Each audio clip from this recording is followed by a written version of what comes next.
ఈరోజు మరి ఒక కార్యం, హృదయంలో మనము తొలగించుకోవాల్సిన ఒక్క పాపాన్ని మనము ధ్యానించి దానికి కావాల్సిన పరిష్కారం కూడా పరిశుద్ధ గ్రంథం నుండి నేర్చుకుందాం.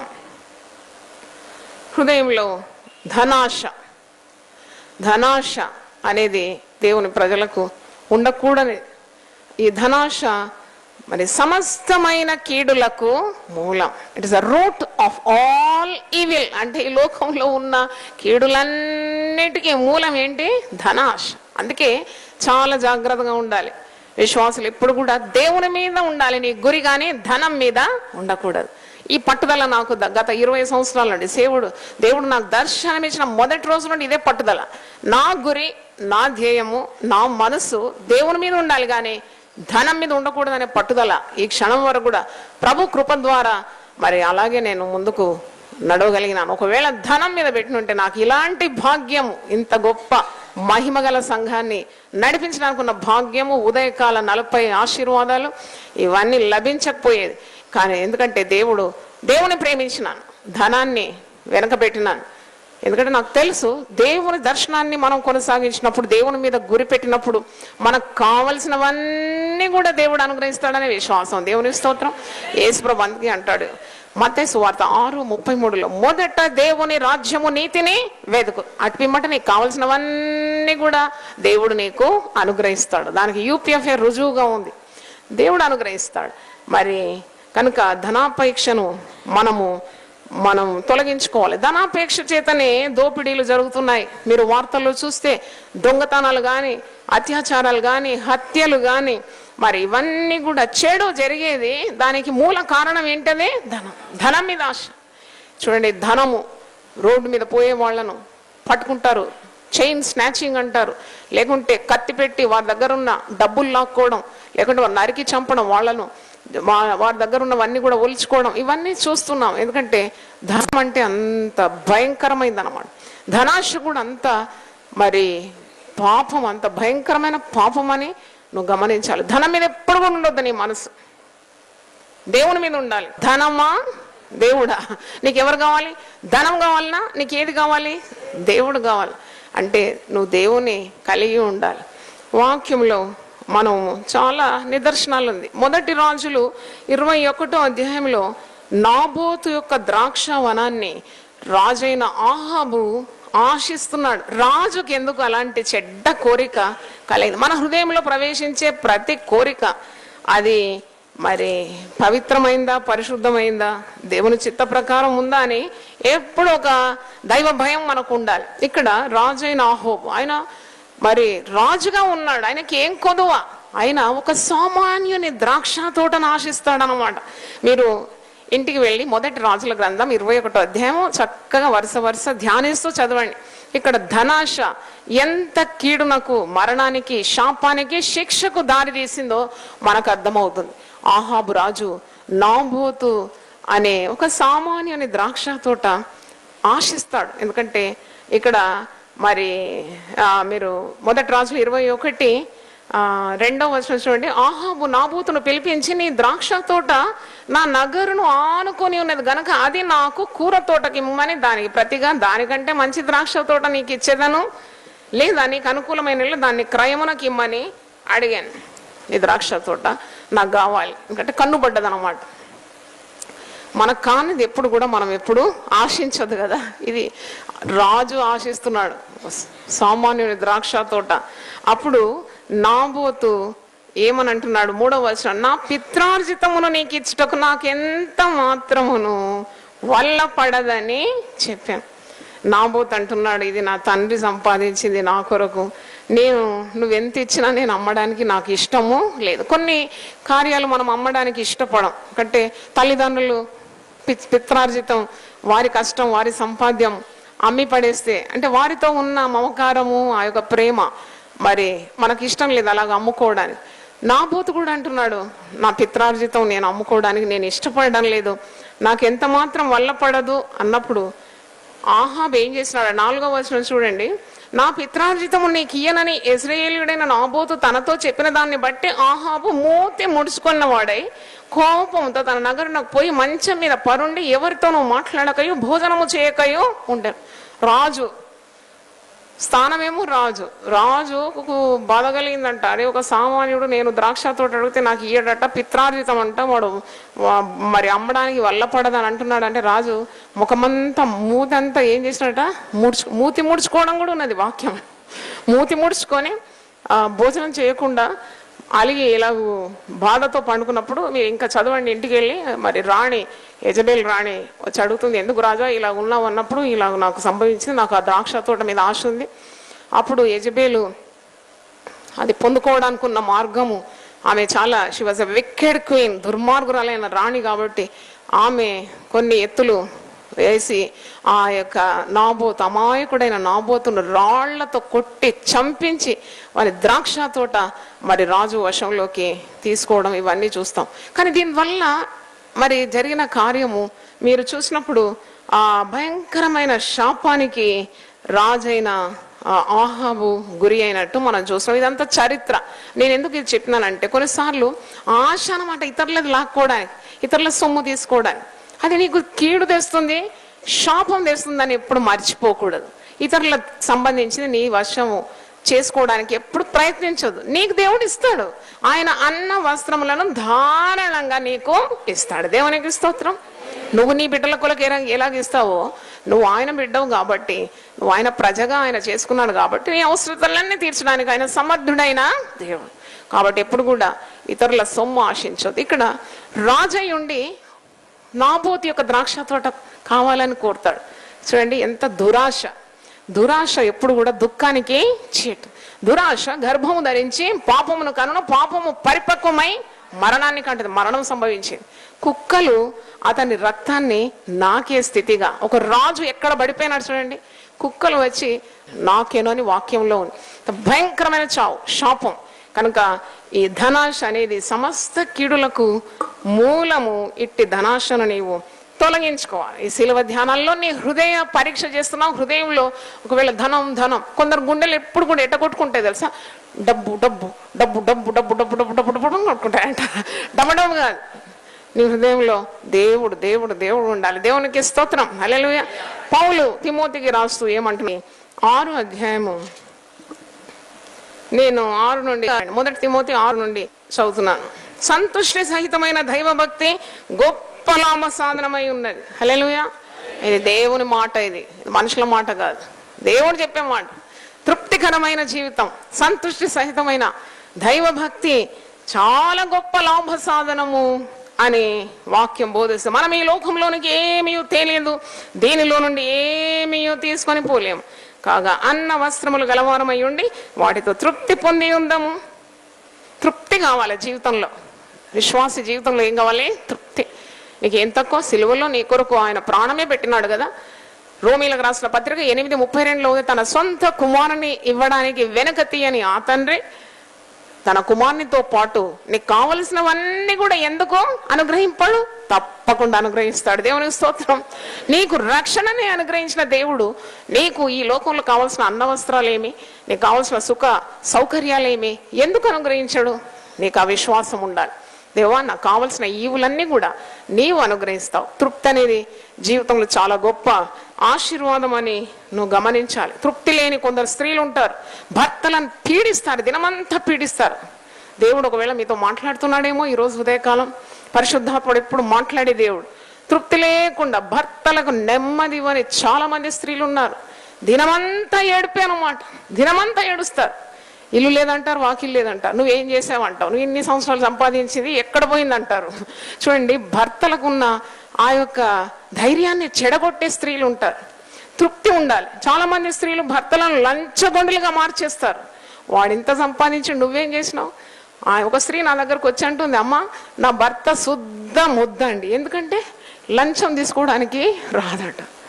అయ్యో దేవా, నీకు ఎంత తెలివి తక్కువ. ఆ స్త్రీని నేను దగ్గర తీసుకొని తల మీద చేయి పెట్టి ప్రార్థన చేసి కౌన్సిలింగ్ చేసి, బిడ్డ ధనం మీద ఉండొద్దు నీకు ఆశ. లంచగొండి అయిపోయి ఒకవేళ లంచం తీసుకుంటూ పట్టబడి ఉద్యోగమే పోతుంది కొన్నిసార్లు. అది కాకుండా దేవుని శిక్ష వస్తుంది, కుటుంబంలో శాపం వస్తుంది. లంచం తీసుకునే వారి నోరు మట్టితోటి నింపబడుతుందని వాక్యం సెలవిస్తుంది. అలాంటి జోలికి పోకూడదని నువ్వు చెప్పాలి భర్తకు. కానీ ఇతరులు కష్టార్జితము, ఇతరుల చెమట డబ్బు నీ ఇంటికి వస్తే నీకు ఏం నెమ్మది ఉంటుంది, నీకు కలిగిన దాంతో తృప్తిగా ఉండమని ఆమెకు బోధించినాను. దేవుని మహాకృప ద్వారా ఆ బిడ్డ మారు మనసు పొందింది, బాప్తీసం తీసుకుంది. హల్లెలూయా చెప్పండి. దేవుని స్తోత్రం, దేవునికి స్తోత్రం. మరి వాక్యం అంటుంది నువ్వు కలిగిన దానితో తృప్తి కలిగి జీవించాలి. సంతుష్టి సహితమైన దైవభక్తి నీకు గొప్ప లాభము. 9వ వచనం చూడండి. ధనవంతులకు అపేక్షించి వారు శోధనలోను ఉరిలోను అవివేకయుక్తములో హానికరములైన అనేక దురాశల్లోనూ పడు. ఏం లాభం కదా? బంగారమే సంపాదించుకోవాలి, బంగారమే నీకు ఆ ధ్యేయమై ఉంటే, ఆ బంగారు కుర్చీలో కూర్చున్నా, బంగారంతో నీ ఇల్లంతా పొదగబడినా, మరి ఒక్కసారి నీ మీద శిక్ష పడిందంటే పప్పుకూడు చిప్పకూడు తినాల్సి వస్తుంది కదా. ఎంత భయంకరమైన కార్యాలు మనం వార్తల్లో చూస్తూ ఉంటాం. అంటే అందుకే అపోస్తులు అంటారు, పేతురు యోహాన్లు, వెండి బంగారములు మా యొద్ద లేదు, మా దగ్గర లేదండి, డబ్బు లేదు, వెండి లేదు, బంగారం లేదు, మా దగ్గర ఉన్నది ఏమున్నది? యేసు నామం ఉన్నది. దేవునికి స్తోత్రం. అక్కుంటి వానికి వెండి ఇచ్చిన బంగారం ఇచ్చిన వానికి స్వస్థత కలుగుతుందా? పేతురు యోహాన్లు అంటారు, వెండి బంగారం మా దగ్గర లేదు, మాకు కలిగిందే నీకు ఇస్తున్నాము, నజరేయుడైన యేసు నామములో నీవు లేచి నడు. హల్లెలూయా. కనుక మరి నిన్ను రక్షించుటకు వెండి బంగారం అక్కరకు రాదు, యేసు నామము కలిగి ఉండాలి. నీవు ధనాశ కలిగి ఉంటే శోధనలో పడిపోతావు, ఊరిలో పడిపోతావు, అవివేకమైన యుక్తంలో హానికరమైన అనేక దురాశల్లోనూ పడిపోవడానికి కారణమైపోతావు. అట్టివి మనుషుల నష్టంలోనూ నాశనంలోనూ ముంచివేయను.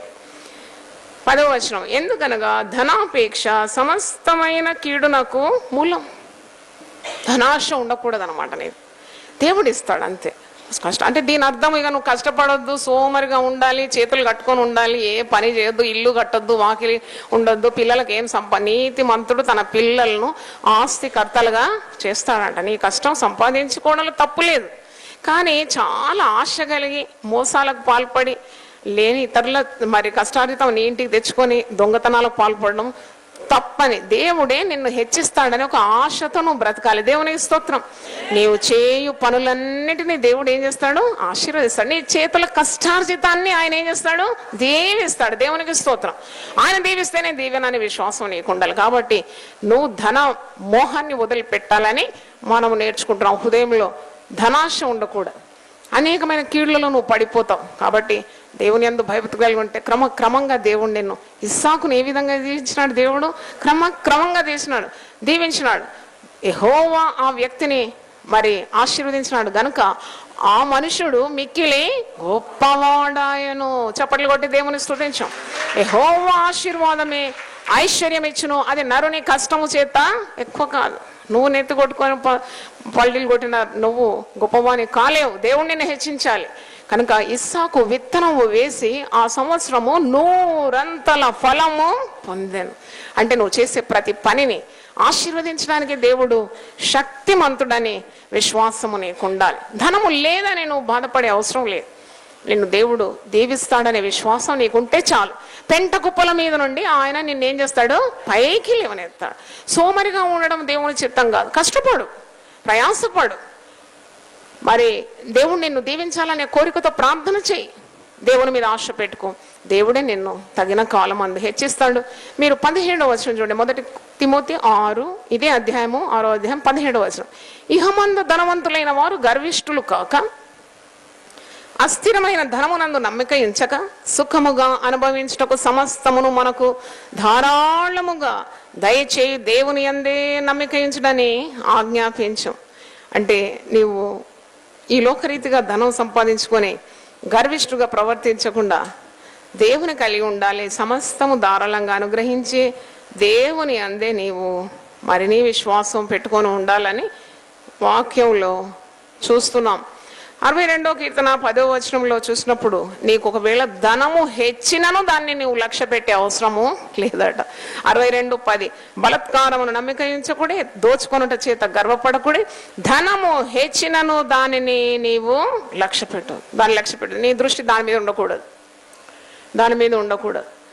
మరి కొందరైతే లెక్క పెట్టిందే లెక్క పెట్టుకుంటా బండ్లు ఎంత అయింది ఇదే అన్నమాట. అసలు నేను దేవుడు ఎందుకు ఈ లోకంలో పంపించినాడు, ఆయన రూపంలో ఎందుకు సృజించినాడు, ఇవి లెక్క పెట్టడానికి నీకు కాదు. అది వదిలిపెట్టే, అవి నీ వెంబడి వస్తుంది. దేవునికి స్తోత్రం, వెతుక్కుంటూ వస్తుంది. దేవునికి స్తోత్రం కలుగును గాక. హల్లెలూయా. గొప్ప దేవుడు మనకున్నాడు. గొప్ప దేవుడు అని ఒకసారి పలకండి. God is great. కనుక దేవుని చిత్తం ఏంటంటే నువ్వు దేవుని యందు దృష్టి కలిగి ఉండాలి. ఈ దినాల్లో చూస్తే ధనం ఆశ కొరకే కదా అన్ని మోసాలు. పాలల్లో నీళ్లు కలుపుతారు. పాలు కొందామంటే పాలల్లో ఏం కలుపుతారు? నీళ్ళు. ఎందుకంటే మనకి ఎక్కువ కావాలి డబ్బు.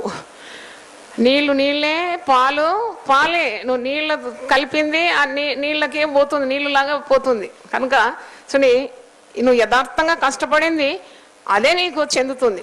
నువ్వు మోసం చేసేదంతా మోసంలోనే నువ్వు పడిపోతావు. అది నష్టానికే దారి తీస్తుంది. ఇప్పుడు మొన్న పేపర్లో చదివినాను, గోధుమ పిండి కూడా కొనేటప్పుడు జాగ్రత్త ఉండాలట. గోధుమ పిండిలో బ్లీచింగ్ పౌడర్ కలుపుతున్నారట. అందుకే స్త్రీలారా మీరు ఈ మాట వినండి, గోధుమలు కొనుక్కొని పొడి చేసుకొని చక్కగా ఇంటి వారి ఆరోగ్యాన్ని కాపాడుకోండి. రెడీమేడ్ పొట్లాలు కొనడం చాలా అలవాటు స్త్రీలకు. యూపీఎఫ్లో ఉన్న స్త్రీలందరూ జాగ్రత్త కలిగి కష్టపడి చక్కగా ఇంటి వారి ఆరోగ్యాన్ని చూసుకోవాలి. మోసంతో నిండిన లోకంలో మనం ఉన్నాం. ఏది కొన్నా అన్నిట్లో ఏముంది? కలుషితమైంది. ధనియాల పౌడర్ కూడా కొనేటప్పుడు జాగ్రత్తగా ఉండాలట. దాంట్లో గుర్రం పేడ పొడి చేసి కలుపుతున్నారట. అమ్మో ఎంత ఇది తినిపిస్తున్నారు అనమాట. ఎంత మోసం చూడండి. ధనాన్ని సంపాదించుకోవడానికి ఇలాంటి కార్యాలు జరగడం మనం చూస్తాం. అంత మోసం అనమాట, అంత మోసం. ఎందుకంటే ఎలాగైనా 4 డబ్బులు సంపాదించుకోవాలని ఆశ. కనుక జాగ్రత్తగా మనం ఉండాలి. ఈ లోకంలో ధనం కాదు, నీకు కావాల్సింది దేవుడని నీవు తెలుసుకోవాలి. మార్క్స్ వార్త 8వ అధ్యాయము 36వ వచనంలో, ఒకడు సర్వలోకమును సంపాదించుకున్న తన ప్రాణమును పోగొట్టుకుంటే వాని వల్ల ఏమీ ప్రయోజనం? What does it profit a man if he conquers the whole world, he possesses the whole world, but he loses his own soul? తన ప్రాణాన్ని పోగొట్టుకుని సర్వలోకాన్ని సంపాదించుకుంటే దానివల్ల ఏం ప్రయోజనం? భయంకరం. ఈ ధనాశ అనేది ఎంత మహాపాపం. తొలగించుకోవాలి. వ్రేళ్లతో సహా దీన్ని నీ హృదయంలో నుండి ఏం చేయాలి? కూకటి వ్రేళ్లతో సహా నువ్వు పెకలింపబడును గాక. ఆమేన్. Let it be removed from your heart. అది నీకే మేలు చేయదు.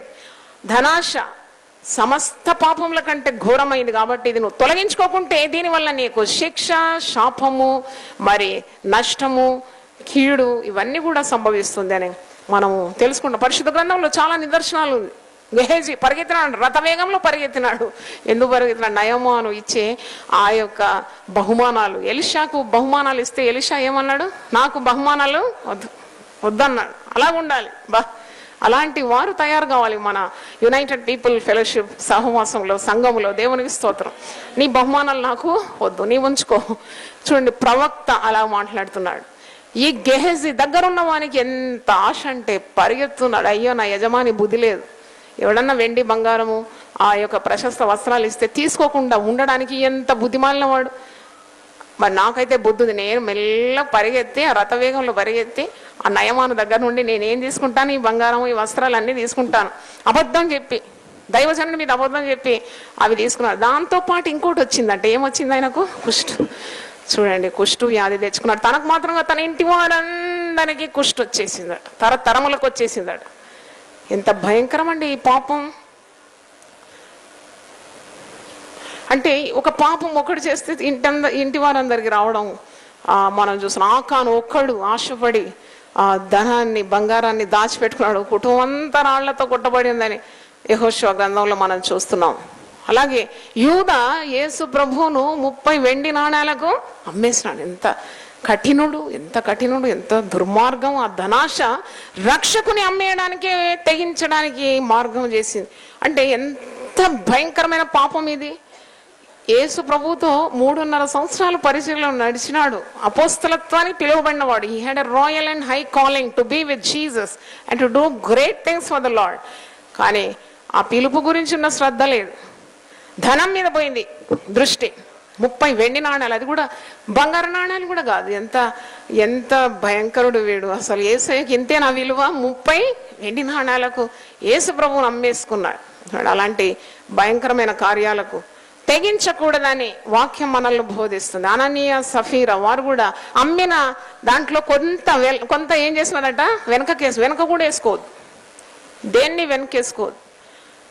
మా నానమ్మ గారు అంటే మత్తయ్య పాస్టర్ గారి తల్లి, ఆ మత్తయ్య పాస్టర్ గారి సేవకు బయలుదేరినప్పుడు 19 సంవత్సరాల యవనస్తుడుగా కేరళ వదిలిపెట్టి ఆంధ్రప్రదేశ్కి వచ్చినప్పుడు మరి భాష రాదు, బంధువులు లేని స్థలంలో వచ్చి దేవుని సువార్త అందించాలని కంకణం కట్టుకొని దర్శనం కలిగి మరి 19 ఏళ్ళకు బయలుదేరినప్పుడు అతని తల్లి అంటే నానమ్మ ఆమె కొడుకుని ఇట్లా పెట్టుకొని చెవులో ఒక మాట చెప్పిందట, బిడ్డ దేవుని డబ్బు నీ కొరకు నీవు ఉంచుకోవద్దు అని చెప్పిందంట.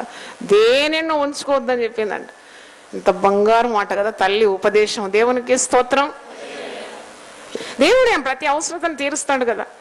ఈ వాక్యం ఉండాలి మందిరంలో, నా దేవుడు తన ఐశ్వర్యం చొప్పున క్రీస్తు యేసునందు మహిమలో మీ ప్రతి అవసరము తీరుస్తాడు. చప్పట్లు కొట్టి దేవుని స్తుతించండి. క్రీస్తు యేసు ఐశ్వర్యం గురించి ఉన్న జ్ఞానం లేకుండా నువ్వెందుకు ఊరికి డబ్బు గురించి ఆలోచిస్తున్నావు నాయన? దేవుని మీద ఉన్న కేంద్రీకరణ లేకుండా ధనం మీద చూపు పోయింది. కానీ చూడండి, దేవుని మీద దృష్టి పెట్టిన మత్తయి పాస్టర్ను ఈ రోజు వరకు కూడా ఆశీర్వదించేసినాడు. దేవునికి స్తోత్రం. హల్లెలూయా. దేవుడు కావాలి అంతే, ధనం కాదు అన్నప్పుడు ఈ రోజు మనం అంతా ఇలాగ చక్కగా లోపట బయట మిద్దెల మీద నిండుగా కూర్చొని దేవుని ఆరాధిస్తున్నాము, ఆయన దర్శనాన్ని కొనసాగిస్తున్నాము. ఇంతవరకు అగ్ని ఆరలేదు, ఇంకా మండుతున్నదంటే కేవలం అతనికి దేవుని మీద ఉన్న ప్రేమ. దేవునికి స్తోత్రం. దేవుని వెతకాలి, నీ జీవితంలో నువ్వు దేవుని వెతకాలి. హల్లెలూయా. అందుకే అదే స్వభావంలో మరి దేవుడు నన్ను తీసుకొని వెళ్తున్నాడు. I'm very particular about this. మరి 20 సంవత్సరాలు చందా పట్టకుండా ఈ సేవ జరుగుతుందంటే ఇది మీకు ఆశ్చర్యం కాదా? ఎంతమంది అంటారు ఆశ్చర్యం అని? చాలా ఆశ్చర్యం. మరి ఒక ప్రసంగానికి ముందు 100 సార్లు అడుగుతాను అందరూ ప్రీచర్స్, ఎన్ని అకౌంట్ నంబర్లు ఇచ్చి ఎన్నెన్ని బాధలు ఇబ్బందులు పెడతారు ప్రజలను. కానీ దేవుని తట్టే మనం చూస్తున్నాము, మన ప్రతి అక్కర దేవుడు తీరుస్తున్నాడు. దేవునికి స్తోత్రం. హల్లెలూయా. డబ్బు వెంబడి నేను కాదు వెళ్ళడం, డబ్బు నా దగ్గరికి వస్తుంది. దేవునికి స్తోత్రం. అదే నా విశ్వాసం. సముద్ర వ్యాపారము నీ వైపు తిరుగుతుంది. అంధకారంలో దాచిన నిధులను నీకు ఇస్తాను, రహస్యమందు మరుగైన ధనాన్ని నీకు ఇస్తాను, అప్పగింపుమని అన్ని దిక్కులకు ఆజ్ఞను నేను ఇస్తాను, జనముల ఐశ్వర్యం నీవు అనుభవిస్తావు. చప్పట్లు కొట్టి దేవుని స్తుతించు. హల్లెలూయా. దిస్ ఇస్ ఫెయిత్ అన్నమాట. అబ్రహాము దేవుని నమ్మెను, అది అతనికి నీతిగా ఎంచబడి. క్రీస్తులో నీకు చాలినంత ఐశ్వర్యం ఉంది కాబట్టి నువ్వు దేవుని నమ్మాలి.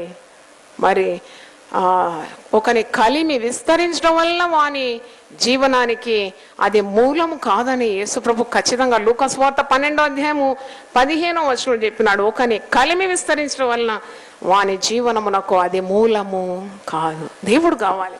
ఆ మాట ఒకసారి చూసి నేను ముగిస్తాను. లూకా సువార్త 12వ అధ్యాయము. మరియు ఆయన వారితో, మీరు ఏ విధమైన లోభమునకు ఎడమియక జాగ్రత్త పడుడి, ఒకని కలిమి విస్తరించడం వాని జీవమునకు మూలము కాదు. ధనం మీద ఆశ పెట్టుకొని దేవుని మర్చిపోయిన ఈ ధనవంతుని గురించి 20వ వచనంలో దేవుడు ఏమని సంబోధిస్తున్నాడు చూడండి. దేవుడు ఈ ధనవంతుడు అనుకుంటాడు, తిను నా ప్రాణమాను, తిను త్రాగు, సంతోషించు, సుఖించు, ఇక నీకేమీ తక్కువ లేదు, నేను కొట్లు విప్పి ధాన్యాన్ని అనేక సంవత్సరాల కొరకు నేను కూడబెట్టుకోవడం అది కూడా పెద్ద మరి సమస్య. అందరికీ కూడబెట్టుకోవాలి. ఈ ధనవంతుడు కూడా మరి తన సంపాద్యం అంతా కూడబెట్టుకోవాలి. నేను అనేక సంవత్సరాలకు నేను కూడబెట్టుకున్నాను, ఇక నా ప్రాణమా నువ్వు ఇక సుఖించు, నువ్వు తిను, త్రాగు, సంతోషించు అన్నప్పుడు 20వ వచనం లూకా 12:20లో దేవుడు ఏమంటున్నా, అయితే దేవుడు వెర్రివాడా ఈ రాత్రి నీ ప్రాణము అడుగుతున్నారు, నీవు సిద్ధపరిచినవి ఎవరి వశమునని వానితో చెప్పాను. అంటే వెర్రివాడ అంటే దేవుని మీద ధ్యాస లేదు, కేవలము వస్తు సామాగ్రి మీద, తాను సంపాదించిన వస్తువుల మీద మరి మనసు పెట్టుకున్నాడు. వాడు దేవుని మీద వానికి మనసు లేదు కాబట్టి అట్టివాన్ని దేవుడు ఏమని పిలుస్తున్నాడు? వెర్రివాడు. Oh fool, you are a fool, without God you are a fool. With money and without God you are nothing but a fool. వెర్రివాడ, ఈ దినం నీ ప్రాణం పోతుంది, ఈ రాత్రి నువ్వు ఏం చేస్తావు, నువ్వు సంపాదించిందంతా ఎవరి వశం అవుతుంది అని ఒక మాట 21వ వచనంలో, దేవుని ఎడల ధనవంతుడు గాక తన కొరకే సమకూర్చువాడు అలాగుననే ఉండునని చెప్పాను. దేవుని ఎడల ధనవంతుడు గాక తన కొరకు సమకూర్చుకోనివాడు. నువ్వు దేవుని, you have to become rich towards God. దేవుని ఎడల ధనవంతుని కావాలి, రిచ్ ఇన్ గాడ్. 40 రోజులు నువ్వు దేవునిలో ఏమైపోతున్నావు, ధనవంతురాలుగా మారిపోతున్నావు. దేవునికి స్తోత్రం. నీకు కావలసిన వస్తువులు, సామాగ్రిలు, తిండి, రేషను, బట్టలు ఇవేంటండి? అరచుచుండు పిల్ల కాకులకి ఆయన ఆహారం సిద్ధపరుస్తున్నాడు. కావు కావు అనగానే ఆహారం వచ్చేస్తుంది. తన రూపంలో సృజించిన నీకు ఏమైనా తక్కువ చేస్తున్నాడా? ఏమీ తక్కువ చేయడు, అన్నీ ఇస్తాడు. కనుక ఉద్యోగం లేని వారు ప్రార్థన చేయాలి, దేవుడు శ్రేష్టమైన ఆశీర్వాదాలు ఇస్తాడు. యాకోబు 1:17 ఉంది, శ్రేష్టమైన ప్రతి ఆశీర్వాదము జ్యోతిర్మయుడైన తండ్రి యొద్ద నుండే వస్తుంది. మరి ప్రతి సంపూర్ణమైన ప్రతి వరం కూడా ఆయన యొద్ద నుండే వస్తుంది. ఆయనలో ఏ చంచలత్వం లేదట, ఆయనలో ఏ పక్షపాతం లేనివాడు. ప్రార్థన చేసే ప్రతి వారికి ఆయన ఐశ్వర్యాన్ని ఇస్తాడని వాక్యంలో ఉంది.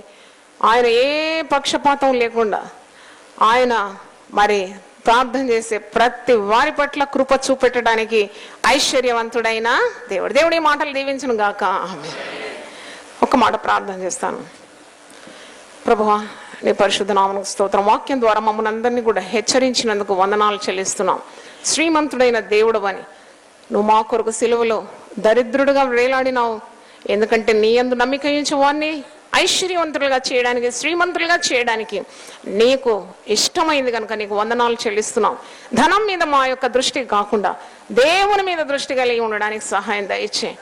నిన్ను వెతకడానికి ఉన్న జ్ఞానం దయచేయండి. నిన్ను కలిగి ఉండడానికి ఉన్న కృప మాకు దయచేయండి. నాయనా, మా యొక్క దృష్టి అంతా నీ వైపే ఉండాలని ప్రభువా, ఈ వాక్యం విన్న ప్రతి ఒక్కరిని చేతులెత్తి దీవించమని యేసు పరిశుద్ధ నామములో అడిగి వేడుకుంటున్నాను తండ్రి. ఆమేన్. హల్లెలూయా, హల్లెలూయా.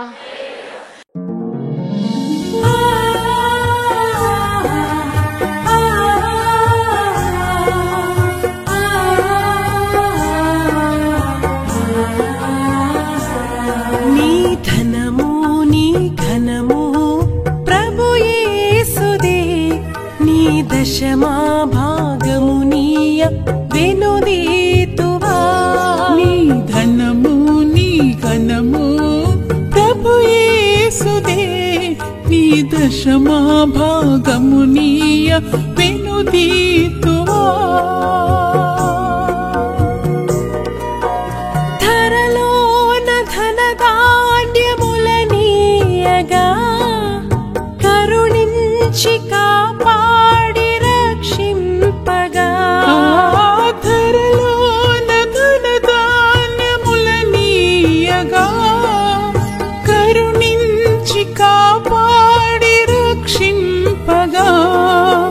పరలోకనాదుండు నీకీయగా మరి యేసు కొరకీయ వెనుదీతువా. పరలోకనాథుండు